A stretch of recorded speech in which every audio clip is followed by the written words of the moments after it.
बिस्मिल्लाहिर्रहमानिर्रहीम। शुरू अल्लाह ताला के नाम से जो बड़ा मेहरबान और नहायत ही रहम करने वाला है। 2-3 जुमों से लगातार आप हज़रात के साथ प्यारे नबी हज़रत मोहम्मद रसूलुल्लाह सल्लल्लाहु अलैहि वसल्लम के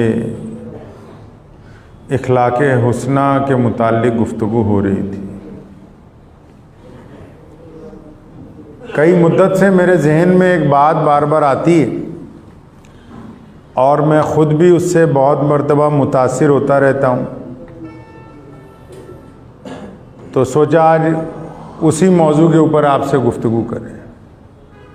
कुछ दोस्तों ने, जानने वालों ने कई बार पूछा भी उसके मुताल्लिक़, और मैंने कई बार उसका मुज़ाहका खेज़, जिसको बोलते हैं ना बंदा रो सकता है ना हंस सकता है, हालात में सामना भी किया। अब वो उस चीज़ का नाम है मोबाइल फ़ोन। मुझे एक साहब पूछने लगे कि इस्लाम क्या मोबाइल चलाने की भी तालीम देता है? मैंने कहा बिल्कुल। अल्लाह के प्यारे नबी हज़रत मोहम्मद रसूलुल्लाह सल्लल्लाहु अलैहि वसल्लम ने जो तालीम इंसानियत को दी है उसमें यह भी शामिल है कि मोबाइल कैसे चलाना है। लोग अलग अलग अंदाज से, आजकल कुछ लोग मोबाइल पे कविताएं लिख देते हैं, कोई गज़ल लिख रहा है। हर इंसान इसको अपने अकल के हिसाब से इस्तेमाल कर रहा है, लेकिन शरीयत ने मुसलमानों को ताकीद की है कि तुम्हें शरीयत ने जो हुक्म दिया है हर एक काम वो शरई रूह से होना चाहिए, आपकी अपनी अकल से नहीं होना चाहिए। मैं एक साहब का शेर पढ़ रहा था तो उन्होंने लिखा है कि कर दिया इजहार इश्क हमने टेलीफोन पर, बात ये अनमोल थी पर 1 रुपए में हो गई। तो हर बंदा अपने हिसाब से, लेकिन मुसलमानों के ऊपर शरीयत ने ये पाबंदी आयद की कि आप जो काम करेंगे उसको अल्लाह और उसके रसूल के हुक्म में पहले देखना होगा। मोबाइल की मुझे एक बात बड़ी पसंद आई कि बनाने वाले ने जब उसको बनाया, आपको ज़रा मोबाइल टेलीफोन की भी थोड़ी सी हिस्ट्री बता दूं। जब बिल ग्राहम ने फ़ोन बनाया है ना, सबसे पहले लाइन वाला लैंडलाइन फ़ोन बनाया, तो मुझे एक साहब मिले तो कहने लगे जी हेलो कहना हराम है। मैंने कहा क्यों हराम है भाई? अब मैं कहा तुम तो कुछ भी कह देते हो, गैर मुस्लिम को सलाम का जवाब देना हराम है जी, फ़लाँ चीज़ हराम है जी। सिवाय फतवों के तो काम ही कोई नहीं ना। ये तो ज़रूरत ही नहीं रही कि हम तारीख़ का मुताला करें, ये ज़रूरत ही महसूस नहीं हो रही कि हम किसी बात की गहराई में जाएं। बस 2 बातें रट ली, एक हलाल है एक हराम है जी। लेकिन इस्लाम ने बगैर नुक्ता निगाह के किसी भी चीज़ के ऊपर फैसला लेने से इनकार किया। हत्ता कि यहाँ तक रसूलुल्लाह सल्लल्लाहु अलैहि वसल्लम ने फरमाया, अल्लाह ताला ने कुरान पाक में फरमाया, जब खबर देने वाला खबर लेके आए, तुम तक कोई आ जाए, बोले तुम्हारा भाई मार दिया, तुम तक कोई आ जाए, जनाब आपकी चोरी हो गई, आपकी बीवी फलां गलत काम में मुलव्विस है, कुरान ने कहा, मोहम्मद रसूलुल्लाह ने कहा, शरीयत ने कहा, तमाम इम्माए मुज्तहिदीन ने कहा कि पहले जो खबर लेके आ रहा है इसकी भी तस्दीक कर लो कि बंदा ईमानदार है कि नहीं है। वो ये खबर देने वाला बेईमान तो नहीं। ये जिस सोर्स के साथ हमारे तक खबर पहुंच रही है, तो ये जो खबर बयान करने वाला है, ये क्या 5 वक्त का नमाजी है, ये मुत्तकी है, ये परहेजगार है? क्या इसका भी पता है कि ये झूठ तो नहीं बोलता? ये थोड़ी बस इधर से सुनिए और उधर लड़ने के लिए चले गए, नहीं, ये मुमकिन नहीं है। तो खैर बिल ग्राहम की बात मैं कर रहा था। तो ये लफ्ज़ हेलो जो है, तो बिल ग्राहम ने जब पहली दफ़ा फ़ोन बनाया तो जिस घर में घंटी बजी पहले जाके फ़ोन की, वहाँ से जिस लड़की ने फ़ोन उठाया उसका नाम हेलो था।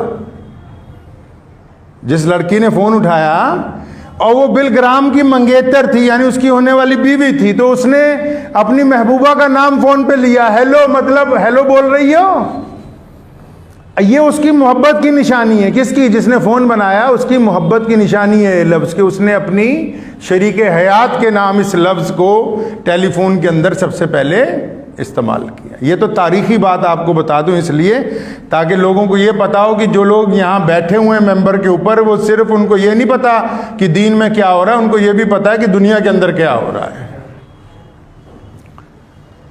तो शरीयत ने कहा, फ़ोन की एक बात मुझे बड़ी अच्छी लगती है। वो क्या बात है कि उसको बनाया इसलिए कि जब कोई ज़रूरी फ़ोन आए तो ये अपने तमाम काम छोड़ देता है। मिसाल के तौर पे आप गेम खेल रहे हैं, मिसाल के तौर पे आप फेसबुक चला रहे हैं, आप व्हाट्सएप चला रहे हैं, आप इंस्टाग्राम चला रहे हैं, आप फ़ोन के अंदर कैलकुलेटर चला रहे हैं, आप फ़ोन में नोट्स लिख रहे हैं, आप फ़ोन में गूगल सर्च कर रहे हैं। लेकिन जब फ़ोन की घंटी बजती है तो फ़ोन अपने तमाम फंक्शन छोड़कर घंटी के ऊपर आ जाता है कि आपका फ़ोन आया। क्यों? क्योंकि उसको बनाया इस मकसद के लिए। तो अक्सर मैं सोचा करता हूँ, इंसान को बनाया अल्लाह ताला ने अपने लिए है। ये मोबाइल देखो, इसमें कितनी चीज़ें आ गई, घड़ी इसमें आ गई, कैलकुलेटर इसमें आ गया, नोटपैड इसके अंदर आ गए, गूगल सर्च इसके अंदर आ गई, फेसबुक आ गया, इंस्टाग्राम आ गया, इतने ऐप। उसके बावजूद जब इसका असल मकसद का टाइम आता है ना, ये सारे काम छोड़ देता है, अपने असल मकसद पे आ जाता है। और हमने इससे ये नहीं सीखा कि हम दुनिया के जितने मर्जी काम करते हो, लेकिन जब मुअज्जिन कहे हय्या अलस्सलाह, तो ये हमारे प्रोग्राम में ये बात शामिल होनी चाहिए। फिर तमाम के तमाम काम, क्योंकि जिस मकसद के लिए हमें बनाया वो मकसद अगर फौत हो जाएगा तो फिर वो चीज़ काम की नहीं रहती। अब सुनिए फ़ोन का इस्तेमाल कैसे करना है। शरीयत ने ये हमें कहा, रसूलुल्लाह सल्लल्लाहु अलैहि वसल्लम ने फरमाया, जब किसी घर के बाहर जाओ, जब किसी का दरवाज़ा खटखटाओ, अल्लाह के नबी ने फरमाया दाएं या बाएं खड़े हो जाओ, दरवाजे के सामने ना खड़े हो, ताकि बेपर्दगी ना हो। जो दरवाज़ा खोलने आ रहा है उसको, अगर कोई खातून आ रही है, कोई औरत आ रही है, तो उसको परेशानी ना हो। यहाँ ऐसे ऐसे जौहला हैं, वो उठाएंगे सीधा वीडियो कॉल करेंगे दूसरे को। इस्लाम ने कहा इस हदीस की रूह में कि वीडियो कॉल जब कर रहे हो किससे पूछ के कर रहे हो? क्या पहले आपने उसको मैसेज में पूछा कि आप इस हालत में हैं कि मैं आपसे वीडियो कॉल कर लूं कि नहीं करूं? शरीयत ने तो आपको इजाजत नहीं दी कि आप उठा के वीडियो कॉल कर दें अपनी बीवी को या किसी भी गैर दोस्त को या किसी को भी जिसका नंबर आ गया। अब वो अपने घर में किस हालत में बैठा हुआ है, किस वक्त बैठा हुआ है, क्या काम कर रहा है, वो अपने आप को दिखाना चाहता है या नहीं दिखाना चाहता, नहीं, ये लगे हुए हैं दबा के। शरीयत ने कहा नहीं, बिना इजाजत के वीडियो कॉल नहीं हो सकती। प्यारे नबी हज़रत मोहम्मद रसूलुल्लाह सल्लल्लाहु अलैहि वसल्लम उम्मत के सबसे बड़े गमखार हैं। कायनात में अल्लाह के बाद अगर किसी का दर्जा है तो रसूलुल्लाह सल्लल्लाहु अलैहि वसल्लम का है, और आप सल्लल्लाहु अलैहि वसल्लम का वक्त सबसे ज़्यादा कीमती है। और आप सल्लल्लाहु अलैहि वसल्लम ने कभी किसी के काम का इनकार नहीं किया। उसके बावजूद जब रसूलुल्लाह सल्लल्लाहु अलैहि वसल्लम आराम करने के लिए जाते हैं तो एक सहाबी रसूल की ड्यूटी होती है हुजरे के बाहर जो नेज़ा लेकर खड़ा होता है। इसका मतलब रसूलुल्लाह सल्लल्लाहु अलैहि वसल्लम ने हमें तालीम दी है कि जब किसी के आराम का वक्त हो तो उसमें खलल नहीं डालना चाहिए। अल्लाह का हम पे बड़ा एहसान है कि हमारा ख़ानदान पिछली 14-15 नस्लों से 400 साल से इल्म दीन के साथ जुड़ा हुआ है और कौम का नौकर है, नौकरी कर रहे हैं कौम की। तो मेरा एक असूल है भी, रात को फ़ोन जब बज जाए, रात को अगर बज जाए तो पहली घंटी में उठाते हैं हम लोग, क्योंकि हम ये समझते हैं कोई परेशान हाल होगा, किसी का थाने में मसला हो, अस्पताल में हो, स्टेशन पे फंस गया हो, होता भी है अक्सर। और जो गैर ज़रूरी लोग हैं वो क्या करते हैं, अभी की बात है, एक साहब का फ़ोन आया रात को 1:45 पे, फ़ोन की घंटी बजी, मैं उठाया, अस्सलाम वालेकुम। जी वालेकुम सलाम। तो उस्मान भाई वो आपसे ये पूछना था कि एक मस्जिद का संगे बुनियाद रखाना है, टाइम चाहिए। अब मैं ना हंस सकता हूँ, ना रो सकता हूँ, ना अगले को डांट सकता, ना कुछ। मैंने गाड़ी देखी इत्मीनान से, मैं कहा जी अभी रखवाना है, अभी रखवाना चाहते हैं तो आप अंदाज़ा लगाएं कि बैठे होंगे कहीं इकट्ठे होकर मशवरा करते करते 2 बज गए। तो उन्होंने कहा नहीं अभी पूछ लो भाई। एक साहब का फ़ोन आया मुस्तकीम भाई को रात को 1:30 बजे। हमारे यहाँ असूल है, मैंने फिर बता रहा हूँ कि रात को किसी का फ़ोन आ जाए इसलिए उठाना है कि अक्सर लोग परेशानी में ही फ़ोन करते हैं, कोई रात का मतलब ही यही होता है फ़ोन का। अब 1 बजे फ़ोन कर रहा है, अस्सलाम वालेकुम। जी वालेकुम सलाम। कि जो भाई मैंने सोचा राशन कार्ड बनवाना था आपसे पूछ लूँ। आप अंदाज़ा लगाइए भी रात को 1 बजे राशन कार्ड बनवाना है। ठीक है, नौकरों की भी कुछ रियायतें होती हैं। अगर कोई कौम का नौकर है तो उसके साथ भी शरीयत ने कोई रियायतें दी होंगी कि अगर इमरजेंसी पड़ जाए तो रात को 2 बजे उठा के खड़े कीजिए। इस्लाम ने मोबाइल को चलाने के तरीके हमें दिए। इस्लाम ने कहा कि अगर एक मस्जिद बनाओगे और एक किसी गरीब को कपड़ा पहनाओगे, कहीं पानी का कुआं फैलाओगे, बनाओगे, फरमाया जब तक वो इस्तेमाल होता रहेगा तुम्हें सवाब मिलता रहेगा। इसी तरह मोबाइल पर शरीयत ने कहा कि जो लोग गंदी फिल्में, गंदे गाने उनको शेयर करेंगे, दूसरों तक पहुंचाएंगे, वो जब तक आगे जाते रहेंगे, जितनी अय्याशी वो करेंगे उनके हिस्से का गुनाह आपके खाते में भी लिखा जाएगा। कौन कहता है कि शरीयत नहीं कहती मोबाइल कैसे इस्तेमाल करना है? शरीयत ने जिंदगी का कोई हिस्सा ऐसा नहीं छोड़ा जिसमें इंसानों को तालीम ना दी हो कि कौन सी चीज कैसे इस्तेमाल करनी है। व्हाट्सएप के ऊपर एक ऑप्शन आती है, उसका नाम है स्टेटस। स्टेटस समझते हैं? अंग्रेजी में शब्द है, एक स्टेटस लफ्ज है, और अगर उसका उर्दू तर्जुमा करें तो उसका पता लगता है औकात, हैसियत।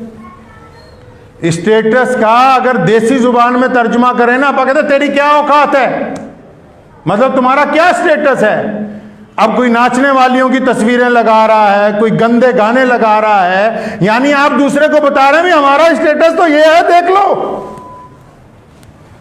आप क्या समझते हैं कि वो सिर्फ स्टेटस इसलिए उसने बना दिया कि बस आप उसमें जो मर्जी चढ़ा दें? वो इसलिए बनाया ताकि दूसरा बंदा उसको देख के ये अंदाजा लगा सके कि आप कैसे हैं।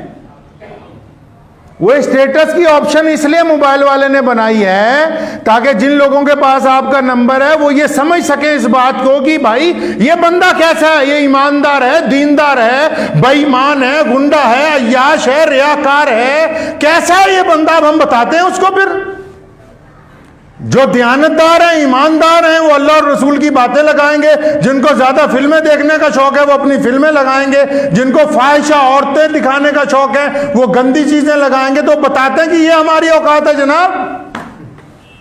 आप क्या समझ रहे हैं कि शरीयत ने यह तय नहीं किया? शरीयत ने कहा कि मुसलमान को अपनी हैसियत पाकीज़ा रखनी होगी। शरीयत ने कहा मुसलमान को अपना स्टेटस पाक रखना होगा। शरीयत ने कब कहा कि शरीयत ने कह दिया कि आप जो मर्जी स्टेटस लगा लें? नहीं, बल्कि हुक्म दिया गया शरीयत में कि मुसलमान का मियार, मुसलमान की हैसियत इस्लाम के मुताबिक होनी चाहिए। दीनदार लोगों की सुन लो,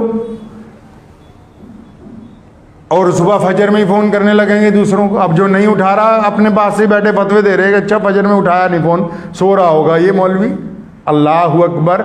रसूलुल्लाह ने फरमाया सबसे बड़ा कुफर बदगुमानी है। प्यारे रसूल ने फरमाया सबसे बड़ा कुफर क्या है जी? बदगुमानी है। अपने पास से ही अंदाजा लगा लो कि जी इनका मोबाइल सुबह के वक्त ऑन नहीं था, लगता फजर में सो रहे होंगे। तुम्हें यह इख्तियार किसने दे दिया कि आप अपनी तरफ से ये बात मोबाइल के जिम्मे से तय कर लें कि कौन सुबह को जाग रहा है, कौन सो रहा है? हजारों लोग हैं जो फोन का इस्तेमाल रात को करते ही नहीं, उनके फोन एक तरफ पड़े रहते हैं घरों में।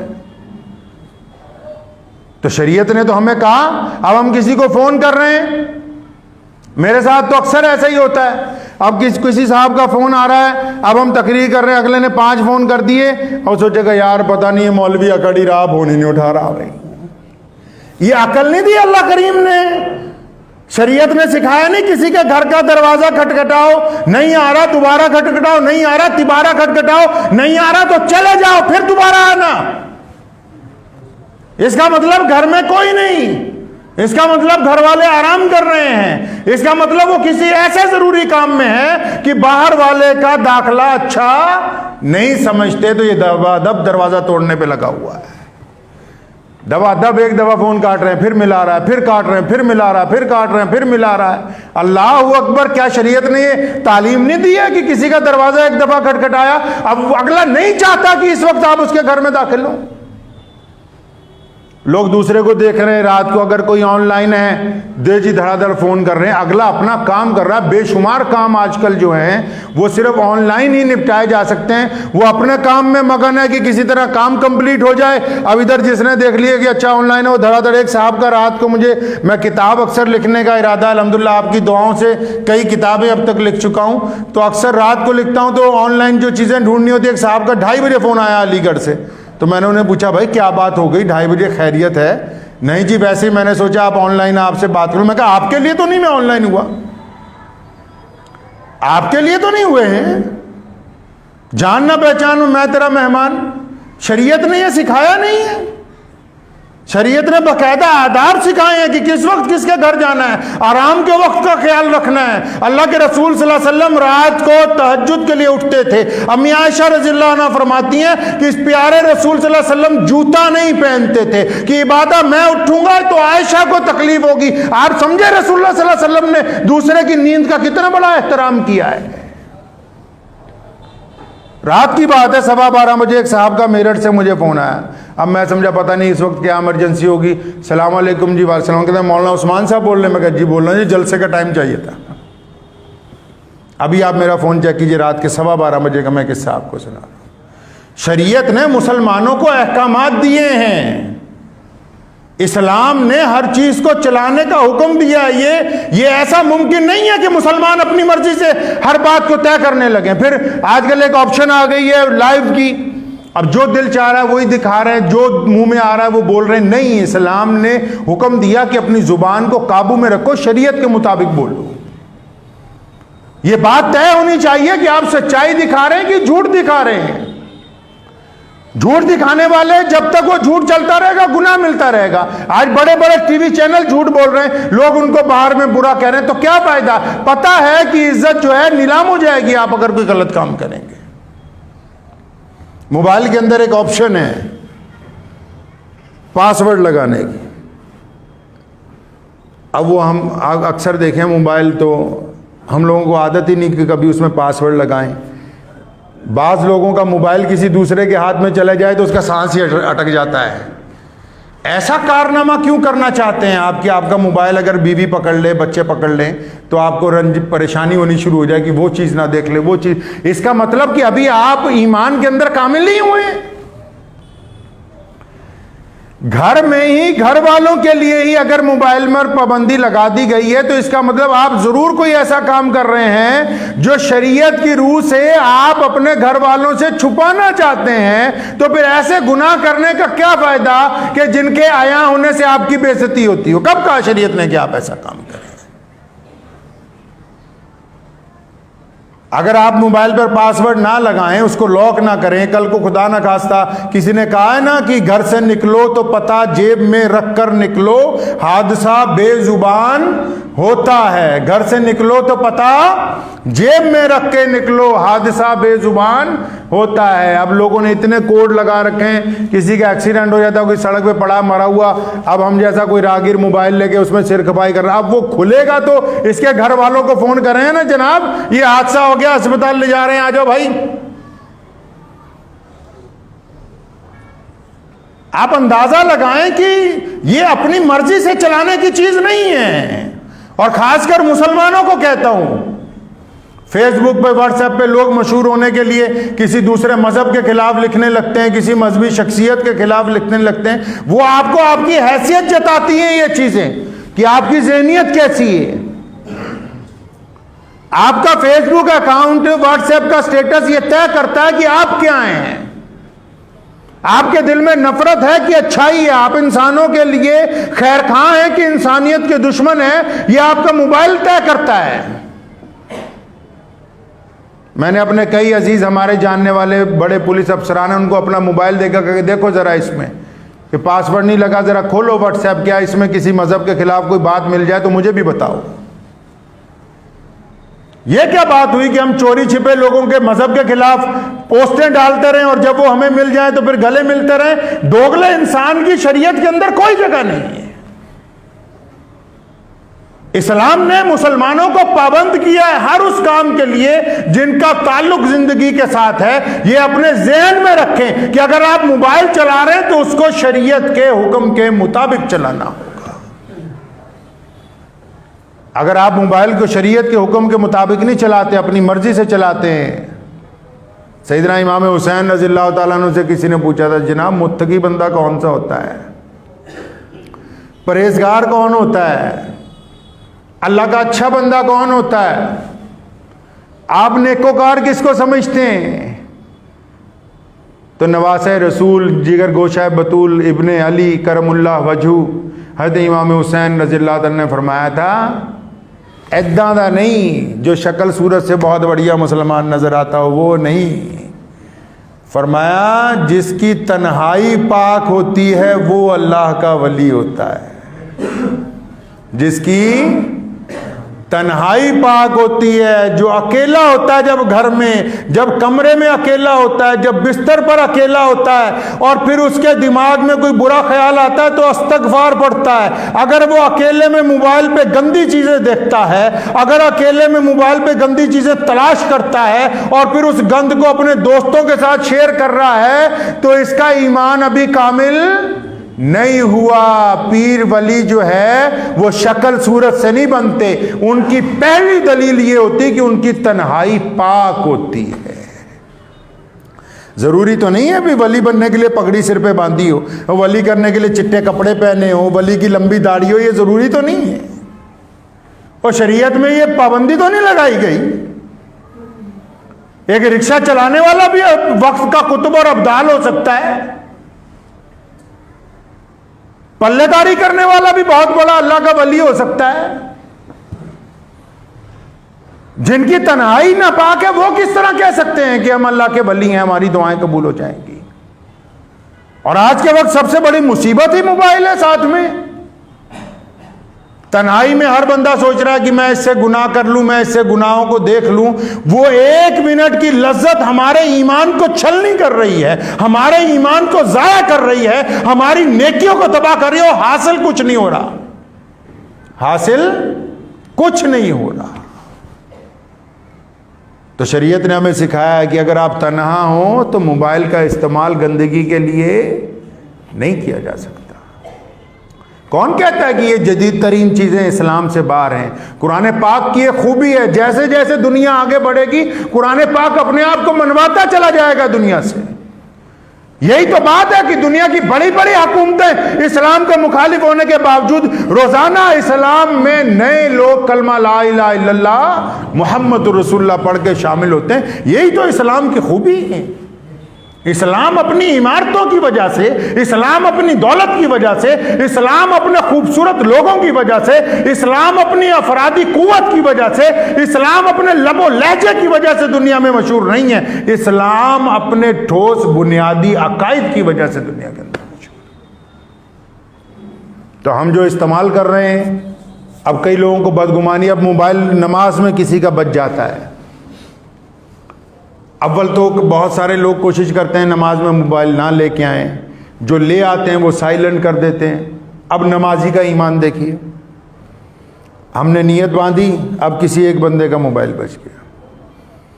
अब जिस बंदे का मोबाइल नमाज में बच गया वो तो शर्मिंदा हो रहा है दिल में कि यार ये गलत टाइम पे इसकी घंटी बच गई।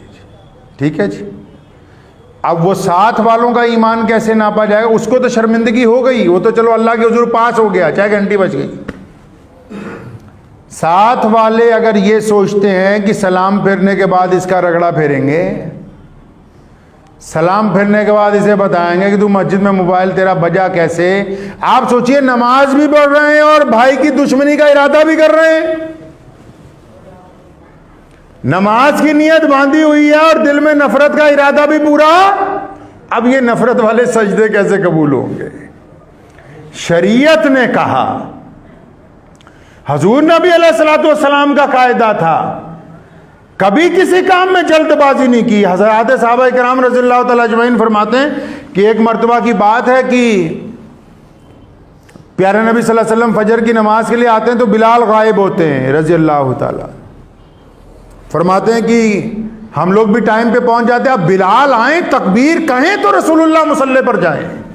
पढ़िए कभी बुखारी और मुस्लिम को उठा के।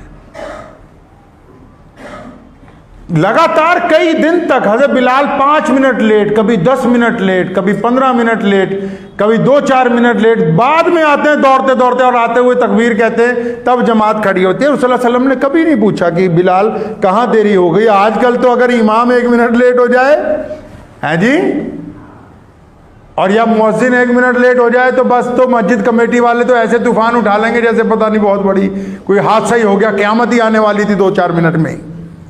कि भी क़यामत आने से पहले पहले नीयत बांध लेते तो शायद बच जाते। अबू बकर रज़ियल्लाहु अन्हु ने एक दिन पूछा, बिलाल आजकल कहाँ लेट हो जाते हो? सैयदना बिलाल की आंखों में आंसू आ गए। फरमाया, अबू बकर आप तो जानते हो जब मैंने रसूलुल्लाह सल्लल्लाहु अलैहि वसल्लम के हाथ पर ईमान कबूल किया तो ये फातिमा ज़ोहरा छोटी सी थी, ये मेरी खिदमत के दौरान ही बड़ी हुई और मेरे सामने ही इनका निकाह हुआ। अब इनके 2 बच्चे हैं, हसन और हुसैन। मैं देखता हूँ कि रसूलुल्लाह सल्लल्लाहु अलैहि वसल्लम की बेटी परेशान हो जाती हैं काम में। सुबह सुबह जाता हूँ तहज्जुद पढ़ के, आवाज़ देता हूँ कि पर्दा कर लें, घर का सारा काम निपटाता हूँ तो बाज़ औक़ात थोड़ी देर हो जाती है वापस आते आते। शरीयत ने असूल व ज़वाबित तय किए हैं। मियाँ साहब, ये जो मैं इसको झूठ बोलने की मशीन कहता हूं, किसको? मोबाइल को। ये जो झूठ बोलने की मशीन हमने रखी है ना अपने हाथ में, इसको आप काबू में रखें। सकरात बहुत बड़ा आलिम दीन था, उसके सामने एक आ गया जोगी एक दिन। उसने सकरात को देखते ही कहा, कहता यार तेरे होंठ ऐसे लगता है जैसे तू झूठ बोलने वाला है। जितने चेले थे खड़े हो गए मारने के लिए। कहता ये कैसे कह सकता है? कहता यार तेरे सिर की बनावट ऐसी लगती जैसे तू बगावत करने वाला है। कहता यार तेरे हाथ देख के ऐसा लगते हैं जैसे ये किसी डाकू के हाथ हों। तो वो हंसते रहे, उसको कुछ इनाम दिया, चले गए। चेलों ने कहा जनाब आपकी बुराई भी करता रहा। फरमाया नहीं, ये जिस्म की जो लबो लहजे हैं, जिस्म की जो शनाख्त अल्लाह ने बनाई है उसके मुताबिक बता रहा था कि ये ऐसे होंठ तो फलां के होते हैं, ऐसा सिर फलां का होता है, लेकिन ये मेरे कमालात को नहीं देख सका। मैंने अल्लाह और उसके रसूल के हुक्म के मुताबिक झूठ बोलने वाली जुबान और होठों को अपने काबू में करके नेकी के रास्ते पर लगा दिया। ये उस चीज को नहीं देख सका कि ये सही कहता है कि इसका सिर ऐसा है कि ये बगावत कर सकता है, लेकिन मैंने अल्लाह और उसके रसूल के मुताबिक इसको रसूलुल्लाह का वफादार बना दिया। ये इस कमाल को नहीं देख सका कि ये हाथ वाकई इस साख्त के बने हुए हैं कि ये जुल्म कर सकते थे। मैंने अल्लाह और उसके रसूल के हुक्म के मुताबिक इसको इत्तबा और फर्माबरदारी करने वाले बना दिया। तो ये अगर मशीन बनी गई है फ़ायदे के लिए, तो अगर आप चाहेंगे तो इसको फ़ायदे के लिए इस्तेमाल करें।